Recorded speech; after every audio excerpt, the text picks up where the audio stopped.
Welcome to Beyond the Ridge, Seminary Ridge Museum and Education Center's web series, bringing you some interesting stories of race, religion, medicine, and war from the 19th century and beyond. My name is Libby Roda, and I'm one of the summer interns here at Seminary Ridge.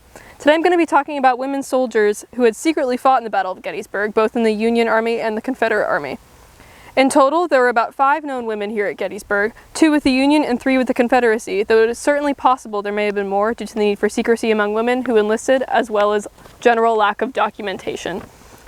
So to start with the women from the Confederacy, there is less known about these women's identities, and they all met somewhat tragic fates here during the battle.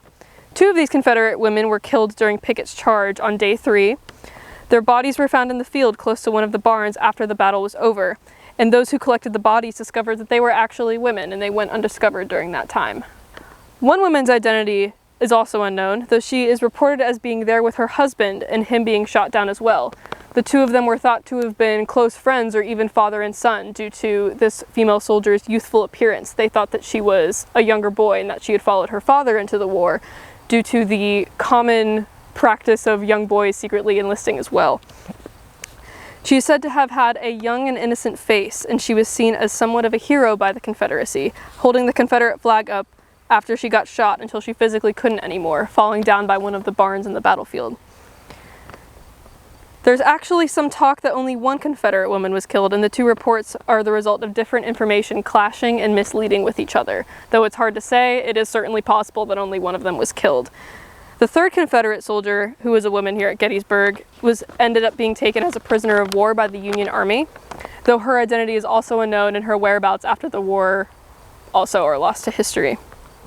With the Union Army, however, the 2 women from the Union side were Mary Seisgel from New York, who ended up coming forward about her story much later, and another teenage girl who is unidentified but was discovered after being wounded in a hospital, as most women who were discovered did.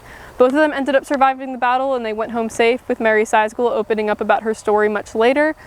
However, there is a 3rd woman who may have been here at Gettysburg by the name of Maria Lewis. She was part of the 8th New York Cavalry who was confirmed to have fought here, so it is likely that she was here fighting with the cavalry as well.